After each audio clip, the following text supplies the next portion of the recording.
자, 오늘 두 가지 말이라고 하는 제목으로 하나님의 말씀 선포하겠습니다.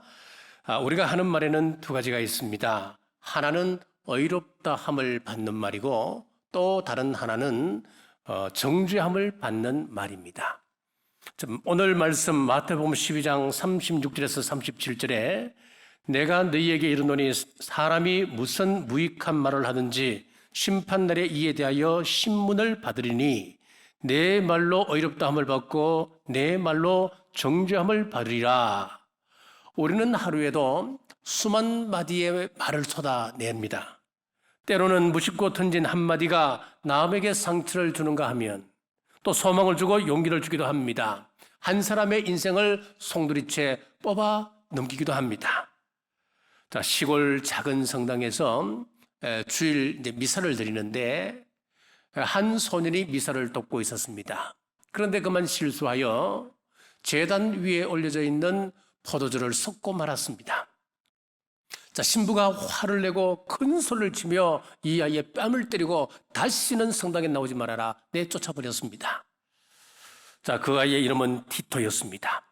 후에 강력한 전제 군주, 공산주의 유고슬라비아의 대통령이 되었습니다. 그가 인종청소라고 하는 미명하에 집시들을 살해합니다. 그리고 동방정교회 교인 30만 명을 살해하는 그런 악한 정치를 펴게 되었습니다. 자, 또 한 성당에서 주일 미사 중 비슷한 일이 있었습니다. 자, 그곳 신부는 이 아이를 호통치는 것이 아니고 사랑스러운 눈으로 미소를 지으며 얘야, 너는 앞으로 좋은 신부가 될 거야 격려해 주었습니다. 자, 칭찬받은 이 아이는 잘 자랐습니다. 후에 유명한 대주교인 훌턴 쉰이었습니다. 자, 이렇게 말에는 권세가 있습니다. 부정적인 말은 우리를 부정적으로 이끌어갑니다. 하지만 긍정적인 말은 우리의 인생을 소망으로 이끌어가게 됩니다. 우리는 이 둘 중에 하나를 선택하며 살아가는데 우리가 멀리할 것과 우리 입술에 세워야 할 것을 이 시간 함께 나누겠습니다. 자, 첫째, 우리 입술에서 멀리해야 할 것은 중상모략과 거짓말입니다. 잠언 25장 18절 말씀, 자기의 이웃을 쳐서 거짓 증거하는 사람은 방망이요 칼이요 뾰족한 화살이니라. 남을 해치기 위한 악한 의도를 가지고 행하는 거짓말을 우리는 중상모략이라고 이야기합니다. 성경의 중상모략에 대한 좋은 예가 열왕기상 21장에 등장하고 있습니다. 이스라엘이라고 하는 지역에 포도가 참 잘 되는 참 탐나는 그런 포도원을 가진 사람이 있었는데 그 사람의 이름은 나봇이었습니다. 위치도 좋습니다. 참 포도 맛이 좋습니다. 참 훌륭한 포도원을 가지고 있었습니다. 당시 이스라엘의 왕이 누구였냐면 아합이었는데 아합이 이 포도원을 보자 탐이 나서 이 포도원을 팔으라고 이야기합니다. 그런데 나봇이 조상 대대로 이어온 땅이기 때문에 팔 수 없다는 겁니다. 그 땅을 얻지 못한 아합이 궁으로 돌아가서 이제 침대에 누웠습니다. 그리고 식사도 하지 않는 겁니다. 그 모습을 바라본 왕후 이세벨이 자초지종을 듣고는 아니, 당신은 이 나라 왕이고 통치자인데 그깟 그 포도원 하나 뺏지 못하여 지금 이러고 있냐고, 내가 해결하겠다고. 그리고는 돈을 주고 비류 두 사람을 샀습니다. 그리고 이 비류 두 사람이 나봇을 앞에 세워두고는 이제 거짓증언을 하기 시작하는 겁니다. 내용은 이렇습니다. 나봇이 하나님을 저주했고 왕을 욕했다고 하는 것이었습니다. 이렇게 죄목을 지어서 이스라엘에서 돌로 쳐 죽이고 말았던 것이지요.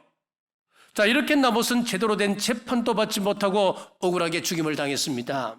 만약에 재판을 열게 되면은 그의 무죄가 드러날 수 있기 때문에 서둘러 이 나봇을 죽이게 된 것이지요. 자, 이렇게 보면은 중상모략과 거짓말은 함께 가는 것이다라고 하는 것을 알 수가 있습니다. 성경은 거짓말에 대해서 엄중한 경고를 하고 있습니다.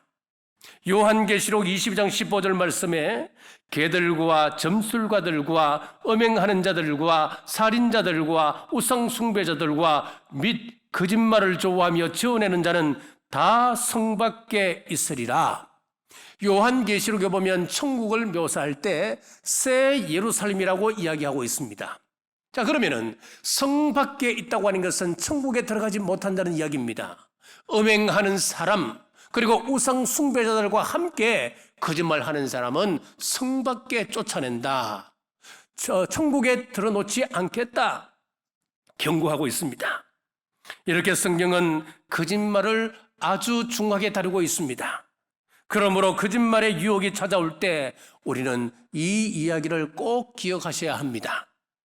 자, 어떤 청년이 C.S. 루이스 교수에게 찾아가서 상담을 합니다. 교수님, 나는 거짓말이 너무나 자연스럽게 내 입 밖으로 나옵니다. 라고 이야기를 했습니다. 그때 C.S. 루이스 교수가 청년에게 이렇게 이야기합니다. 이복의 청년, 앞으로 거짓말에 대한 유혹이 떠오르거든. 사탄이 당신 등 뒤에서 미소 짓고 있는 그 모습을 생각해 보게나 라고 이야기했습니다. 거짓말 할 때마다 사탄은 우리의 등 뒤에서 회심의 미소를 짓고 있습니다. 그리고 하늘 보자 향하여서 보십시오. 이 사람은 내 자녀입니다. 내 종입니다. 참소하기 시작하는 것입니다.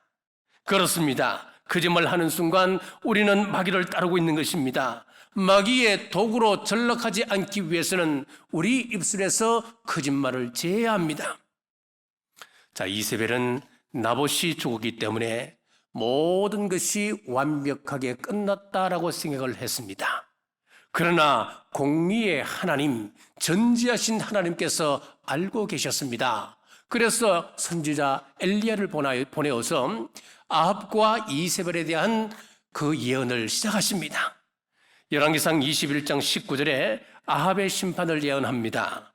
너는 그에게 말하여 이르기를 여호와의 말씀이 내가 죽이고 또 빼앗았느냐고 하셨다 하고, 또 그에게 이르기를 여호와의 말씀이 개들이 나봇의 피를 핥은 곳에서 개들이 내 피 곧 내 몸의 피도 핥으리라 하였다 하라.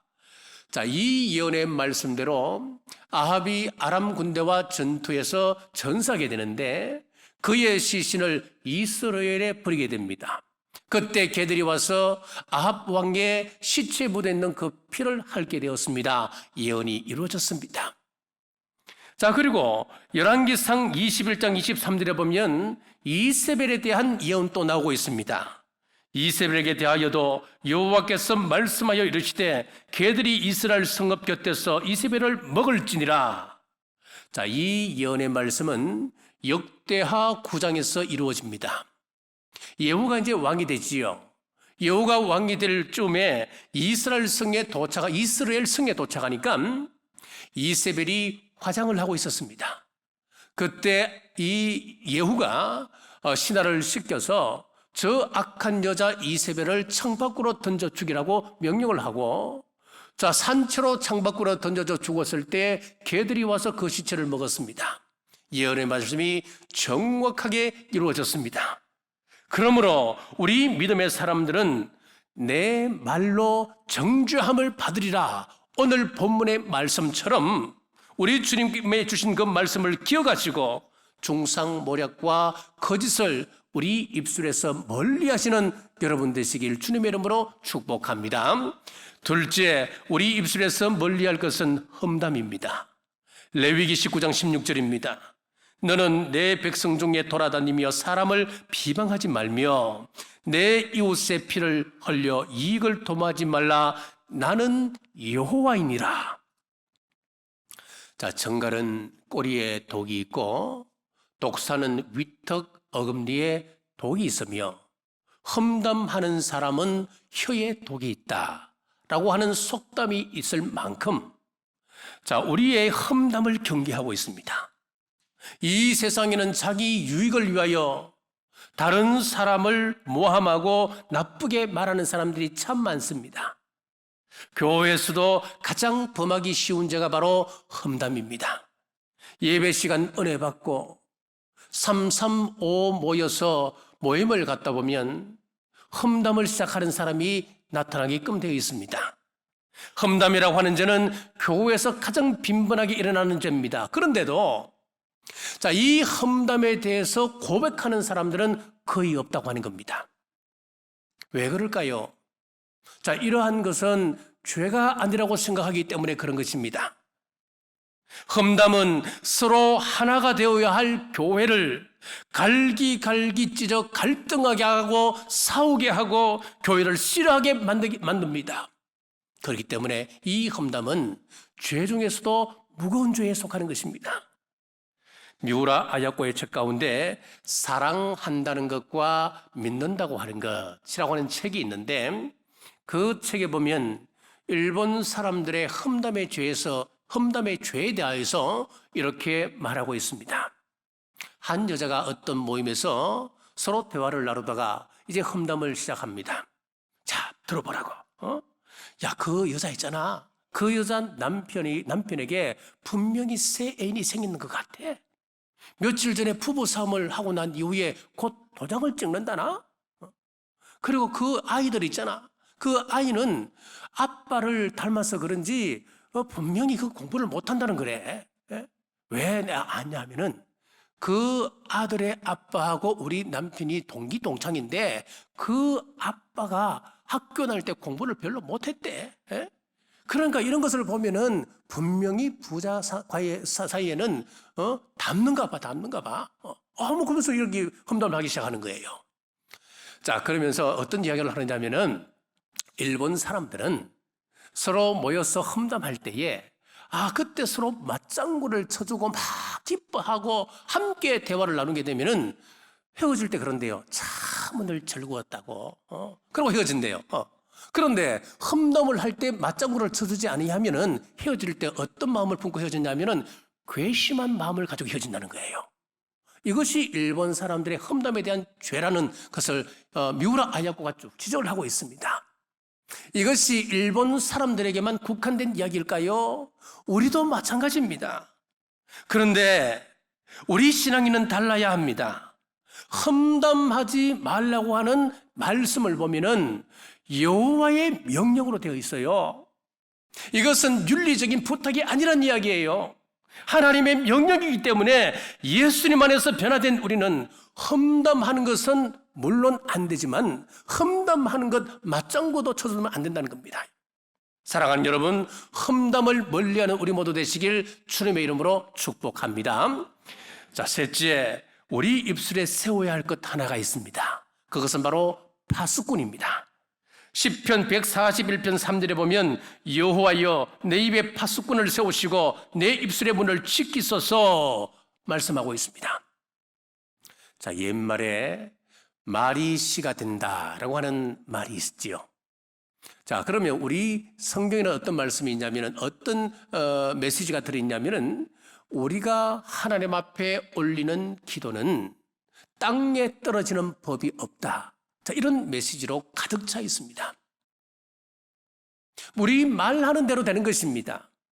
민수기에 보면 이스라엘 백성들이 아이고 죽겠다 그러니까 하나님께서 하신 말씀이 네 말대로 된다 그렇게 말씀하잖아요. 그래서 이스라엘 백성들이 가나안 땅에 들어가지 못하고 광야에서 다 죽고 마는 것입니다. 말대로 되는 것입니다. 자, 우리 언어가 인생에 얼마나 큰 영향력을 주는가에 대해서 야고보 사도는 다음과 같이 말했습니다. 혀는 배의 키로 비유를 하면서 그 작은 키가 큰 배의 방향을 결정한다. 우리 혀는 불 같아서 작은 불이 큰 산을 온 산을 불태워버린다 라고 했습니다. 말의 중요함을 일찍 알았던 다윗은 자신을 그렇게 미워했던 사울왕에 대해서도, 그리고 아들의 반란을 피하여 도망가는 이 다윗을 향하여 먼지를 털며 그 앞에서 다윗을 저주했던 시므이를 향하여서도 그는 결코 함부로 말하거나 저주하지 않았습니다. 충신들이 다윗을 살리기 위하여 그 해골이 말발굽에 갈기갈기 갈아지는 산산조각 나는 것을 바라보면서도 내 입이 하나님 앞에서 범죄하지 않기를 원합니다. 하나님, 내 입에 파수꾼을 세워주옵소서. 그렇게 기도했습니다. 사랑하는 여러분, 우리의 언어가 우리의 사랑하는 아내, 남편, 그리고 우리 자녀들의 마음을 얼마나 아프게 했습니까? 알게 모르게 이웃의 마음을 얼마나 아프게 했습니까? 이후로 우리는 변해야 합니다. 이웃이 거짓 증거, 중상모략의 험담으로 인하여 상처를 받고 있을 때에 상처받는 이웃을 옹호해 주어야 합니다. 그것이 우리 그리스도인들의 의무입니다. 분명히 아니라고 하는 것을 알면서도 내가 침묵하고 있으므로 다른 누군가가 피해를 보게 된다면 이는 거짓 증거와 다를 바 없습니다. 그 사람의 인격을 생각해서 당장 면전에서 왜 거짓말을 합니까? 왜 험담을 합니까? 그렇게 말을 하지 못할지라도 어떤 방법으로라도 그것을 시정하려고 해야 하는데 가만히 듣고만 있다면 거짓에 동조하는 것이 되고 마는 것입니다. 우리가 험담하는 입을 막으면 두 가지 선한 일을 하게 되는 것입니다. 험담하는 그 사람을 죄에서 구원하는 것이고, 또 하나는 그 비방으로 억울하게 될 사람을 구원하게 되는 것입니다. 대통령 제족이라고 하는 별명을 가진 제리 폴웰이라고 하는 목사님이 있었습니다. 이 사람이 미국 사회를 쭉 분석해 보니까 도덕적 다수는 침묵하고 있고 비도덕적인 사람, 소수의 사람들이 큰 목소리를 내고 있더라고 하는 것입니다. 그래서 이 목사님이 바른 생각을 가진 교인들 그리고 목회자들을 모아서 도덕적 다수 운동을 펼쳐나갔습니다. 그래서 이 사회 속에서 바른 생각을 가진 사람들이 목소리를 내자 그렇게 된 거예요. 그래서 이 운동이 확산되어서 대통령 당선에까지 영향을 미치는 그런 큰 단체가 되었습니다. 그렇습니다. 악과 거짓에 대하여 침묵하면 우리 공동체는 악을 조종하는 소수의 목소리가 이끌어가게 되는 것입니다. 사람들이 사도들을 보고 술 취하였다고 비난할 때에 사도 베드로가 그 자리에서 뻘떡 일어나서 아니라고, 저 사람들은 술 취한 것이 아니고 성령 충만한 사람들이다 라고 변호했습니다. 2세기 로마 사람들이 그리스도인들을 향하여서 저 사람들은 피를 마시고 살을 먹는 식인종들이다. 그리고 같은 형제끼리 입맞추는 근친상을 하는 자들이라고 비난했을 때에 순교자였던 저스틴과 터툴리안 같은 이런 교부들은 우리 기독교인들은 그런 사람들이 아니라고 그 사람들은 글을 가지고 기독교를 변론했습니다. 우리도 마찬가지입니다. 시편 141편 3절의 말씀처럼 하나님 내 입에 파수꾼을 세우시고 내 입술에 문을 지켜 주옵소서. 거짓말, 중상모략, 험담이 나오지 않도록 내 입술을 지켜 주옵소서라고 기도하시기 바랍니다. 그리고 악한 말이 대세가 되지 않도록 충고하고 권면하여 건강한 아름다운 공동체 되도록 여러분 힘쓰시는 여러분 되시길 주님의 이름으로 축복합니다. 톨스토이의 글 가운데 이런 이야기가 나오고 있습니다. 두 종이 서로 싸우고 있습니다. 서로 별명을 만들어 부르는 것이 화근이 되었습니다. 홀쭉하게 생긴 종은 뚱뚱하게 생긴 종을 보고 곰이라고 이야기했습니다. 그리고 뚱뚱하게 생긴 종은 홀쭉하게 생긴 종을 보고 원숭이라고 놀렸습니다. 서로 야 이 곰놈, 야 이 원숭이야, 티격태격하면서 큰 싸움이 벌어지게 된 거예요. 이것을 옆에서 지켜보고 있던 주인이 이제 중재에 났습니다. 먼저 홀쭉하게 생긴 종에게 야, 너 쟤 보고 곰이라 그랬지? 쟤가 곰이기 때문에 네가 곰이라고 부르는 것이 아니고 네 마음속에 곰 같은 마음이 있기 때문에 저 사람을 곰이라 부르는 거야. 그리고 뚱뚱하게 생긴 종에게는 네가 자해를 보고 원숭이라고 불렀잖아. 그러면은 네 마음속에 원숭이 같은 생각이 있기 때문에 네가 원숭이라고 부르는 거야 라고 중재를 한 거예요.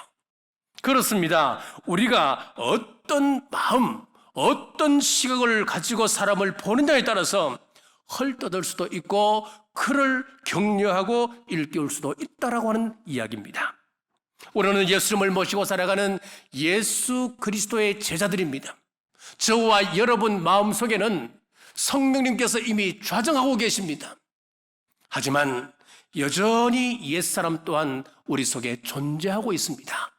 그렇기 때문에 우리는 성령님의 도움을 구해야 합니다. 하나님, 내 입에 파수꾼을 세우심으로 중상모략과 험담을 멀리하고 우리 지체들을 세우고 지지하고 격려하는 복된 입술 되게 하옵소서 라고 간구할 때, 오늘 우리 예수님께서 주신 말씀처럼 내 말로 의롭다 함을 받는 우리 남북의 모든 성도들 되시길 주님의 이름으로 축복합니다. 기도하겠습니다.